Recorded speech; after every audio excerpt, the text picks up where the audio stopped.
That he sees something special in me, and we got a long way to go. We got a lot of more off seasons of work to put in, but just to reach the greatest of all time, the greatest duo of all time, it's just kind of special.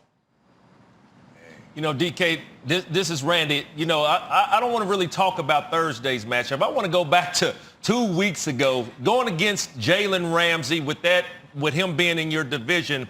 You've played 3 games in just 2 seasons.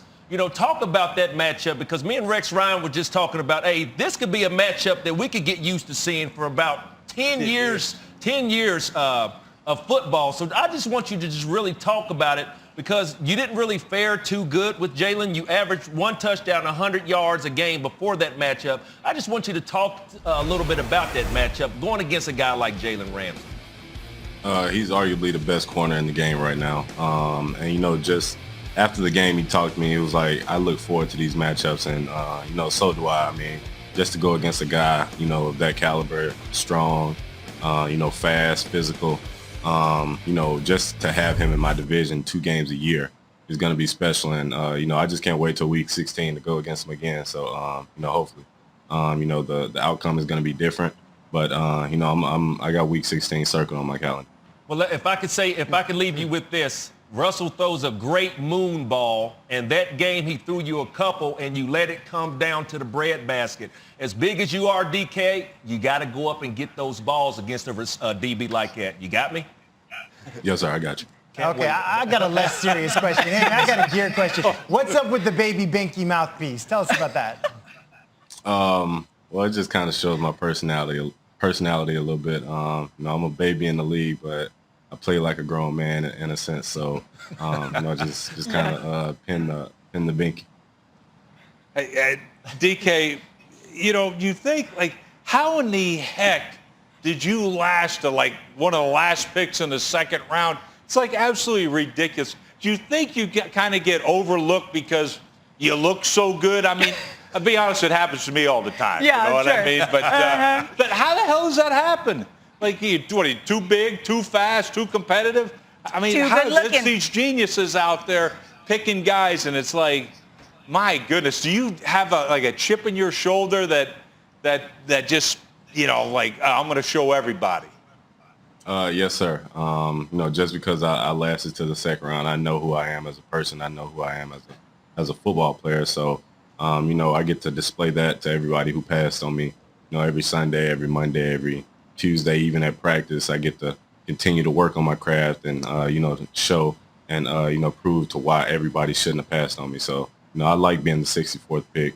If I would have went later, it would have been, a lot more driving force in my life, even on the field. But, I was the 64th pick, and, all 32 teams had a chance to pass on me. So, I gotta let them pay. Oh, and you definitely have been doing that. And DK, how about your coach, man? How awesome was it? We all remember the video. Here it is right here, a little flashback.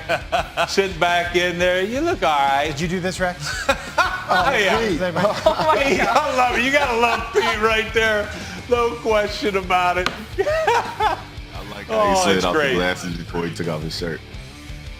Yeah. Well, to make you feel at home, No, Not right now, don't put the camera on the here. ratings would go. Don't do it. Like, Rex, straight we're up, trying don't to you keep think? viewers. I mean, come on. Stop. No, No, seriously, Rex stop. Ryan. Not on TV. Not today. All right. Tell him to stop, DK. All right. I promise you we did. Wow. I don't know whether to say thank you, DK, or say I'm sorry for what you almost had to see right there. It has been a whole lot of fun to watch you play ball back from your Ole Miss days. Good luck the rest of the season. We'll see you on Monday Night Football next week against the Eagles. All right, yes, ma'am. Thank y'all for having me. Do your thing, Rex, buddy. you're going to scar that man for life. You can't be doing that on national television. Baby in the league, plays like a grown man. I like it. Yeah, and a big part of that, too, is Cam isn't turning the ball over. The last 2 games, no turnovers, and he's completing so many of those passes on third down, 93% right now. Let's look at those standings, though. You're talking about other AFC East teams. With the Patriots winning 2 straight, they're back in the AFC East conversation like we're talking about, but the Pats are still in 3rd place behind the Bills and the Dolphins. Tua and Miami are only a half game behind Buffalo in the division. And the Dolphins head to Denver today looking for their 6th straight win. So Randy, with them looking for 6 straight, do you really think either the Patriots or the Dolphins can challenge the Bills in this division? Well, let me tell you. Let me say this. I think that for the last 15 to 20 years, that this division has been led by the play of the quarterback. And I think when you're looking at all three of these teams, with the Bills, the Dolphins, and the Patriots, all three quarterbacks are having a great year. With Cam Newton of lately with the 77 completion percentage. So I really think with the Dolphins being a half game back and the Patriots being 2.5 game back, anything can happen. And I think that, like you said, Brew, the Buffalo Bills, this is their division. But the quarterback play that I've seen of lately from Tua being undefeated as soon as they gave him a start. Cam Newton last week in the Storm showed some real toughness of him really grabbing the bull by the horns and just taking control of the quarterback position for the New England Patriots. So I still think it's a three-way fight, but like Teddy said, it's the Buffalo Bills division to lose. Yeah, see, I think it's a two-way fight. Draw a line underneath the Dolphins. I think it's just too late for New England to make up this kind of Draw ground. a line above the Dolphins. Or above them, yes, I'm sorry. But to me, or below if you want, if you're dyslexic like I am. But when you look at this, to me, the Dolphins are a complete football team. That's why it makes them so dangerous. That's why they went with the quarterback they did. They wanted a guy that can protect the football team. What's not his just name, wing Rex? it out there to it. And anyway, I'm not close. I'm in the ballpark. I can tell you this. I know his name if he was on my team. But he's done a great job. He makes plays down the field, but he protects the football team. They have a great. This defense is outstanding. It's coming, though. It's coming. The is coming. The mistakes from Tua, I think, will come. It's never happened. It never happened in college. It ain't going to happen here. I truly you don't believe think this he's going is to the make next any Drew rookie Brees. mistakes out there as a quarterback? Throw some I'm saying interception, do something. Brew, I'm looking at this. This kid was on the biggest stage in college football, but was the most accurate quarterback I have ever seen in college football. And that's why I think he brings here. Instead of, if they want turnovers, just put the other cat in. I just the think one we're that all I used said, to I was the seeing- one who sat here and said that was the right decision. Yeah. And because I saw it, and that's why they took him. Would you agree, though, Brew? Is he a different This rookie than defense- every other rookie that we've seen in terms of ups and downs, mistakes, great games? Then all of a sudden he throws 3 to 4 picks. He could blow. Those mistakes could come in the most critical game coming up. But they could. But I'm going to tell you this. It would have happened. It's no could have happened. It would have happened if the other cat would have stayed in there at quarterback, Fitzpatrick. So to me, this is a great decision by Brian Flores. But this is a heck of a football team.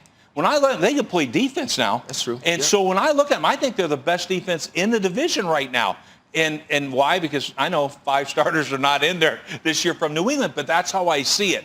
And so to me, that's why I say I don't see the huge 3-interception game by this young man. I don't see it. You had me when you take the Buffalo Bills and you draw a line under Yeah. that, and then this is really like the Dolphins and the Patriots are in a fight here. This is the Buffalo Bills division. Randy, you said It it. is. You said this. It's been the quarterback-driven division. Yes. Josh Allen's the best quarterback in this division. This is a Super Bowl caliber team in Buffalo. How long has it been since we could say that? This is a team that could absolutely go win the Super Bowl this year. So this is not a team that's like, oh man, I hope we win the AFC East. The Buffalo Bills feel like they already won the AFC East. They're not worried about Miami. They're not worried about New England. You know who they're worried about? Buffalo. They're worried about themselves, and that's what the best teams do. They don't worry about the opponent. It's not about the scouting report. It's about us, and that's what I see out of Buffalo. They're creative, and they haven't even played their best on defense yet. Right. Last year, we were talking about how great their defense is.